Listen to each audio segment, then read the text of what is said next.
shore is a life for more.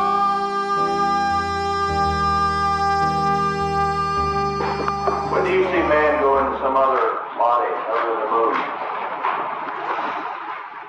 Well, I think the next target for men, other than activities, of course, in low Earth orbit, of which there would be many, will probably be Mars.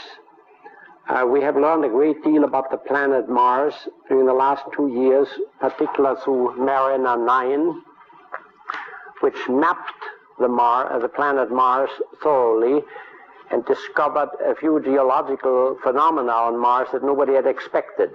For example, Mars has the highest volcano in the world, in the known solar system. Now, there's, of course, always a question of lack of water on Mars. There's no doubt about the fact that Mars, by and large, is pretty arid.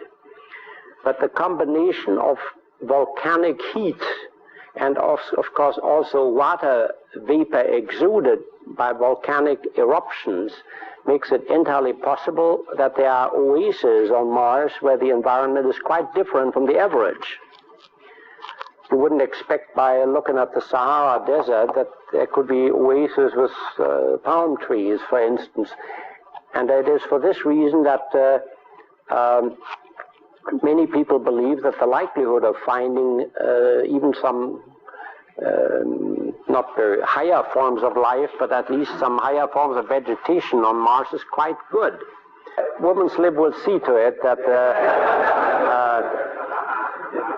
speaking of women, by the way, I believe that before the end of the century we're going to have a research station on the moon. There will, of course, also be lady scientists, and the first baby will be born on the moon before you know it. T-minus 10, 9, 8, 7, 6, 5. All 3 engines up and burning. 2, 1, 0, and liftoff. It's been an incredible year. The SpaceX team, I think, is the best space team that has ever been assembled on the face of the Earth by far. And the achievements of the past year demonstrate that. I think to a degree that is mind-blowing. Like, what you have achieved over the past year is nothing short of incredible. And one day, we will indeed occupy Mars. So, I mean, it's incredible how much has happened in 8 years. So, you know, I wonder what will things be like 8 years from now? And hopefully I think we will have landed on Mars. And I think we will have sent people to the moon. And maybe if we get lucky, we'll have sent people to Mars within 8 years. You know, the key question, sort of, I think, about for civilization is, the key test, perhaps, for civilization is, do we make it through this Fermi great filter of going from a one-planet civilization to a multi-planet civilization?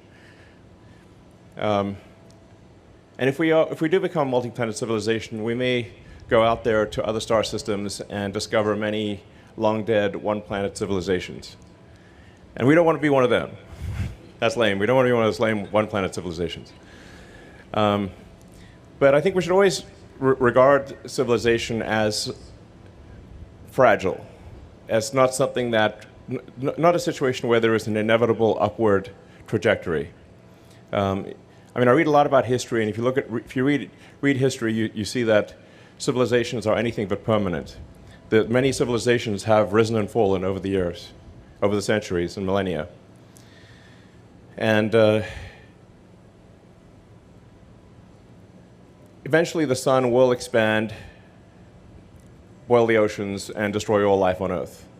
Now, admittedly, that's, you know, several hundred million years in the future, but it's only about maybe 10 or 20% of the existence of Earth itself. If Earth is 4.5 billion years old, then another 20% longer, and intelligent life would not have evolved, because it's taken us a long time to get to this point. So that's really the key test. Do we become a self-sustaining multi-planet civilization while civilization still exists, or don't we? I think that's really the key question. I think we've got a good chance, but it's not a sure thing. That's why time is of the essence. I think we want to make Mars self-sustaining as quickly as possible. It's not just a question of getting people to Mars, but it's getting enough tonnage and equipment to Mars to enable Mars to be self-sustaining. The key test being that if the resupply ships from Earth stop coming for any reason, does Mars die out or does it continue? That's really the fundamental threshold to pass the Fermi paradox great filter. The Fermi paradox is, where are the aliens? If life is common, if intelligent life is common, shouldn't we see a lot of evidence of it? Now, I get asked a lot about, aliens, actually. And I usually say I am one. Well, actually, I used to be, according to, Homeland Security. It's an alien registration card, literally. I was like, okay. But the truth is, I actually have not seen any evidence of aliens, which I think is maybe a bit more troubling than if I had. I have not seen any, and I'd be on it, and you can pretty much guarantee that I would post about it instantly, okay? I was like, yep, we got one.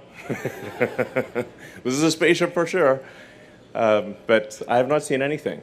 So that leads me to think that we're more likely to be a tiny candle of consciousness in a vast emptiness, a vast darkness. That the civilization that we have is really just this very, very small candle in a vast darkness, and we just must do everything possible to ensure that that candle does not go out. Aliens, actually. And I usually say I am one. Well, actually, I used to be, according to Homeland Security. It's an alien registration card, literally. I was like, okay. I was like, okay.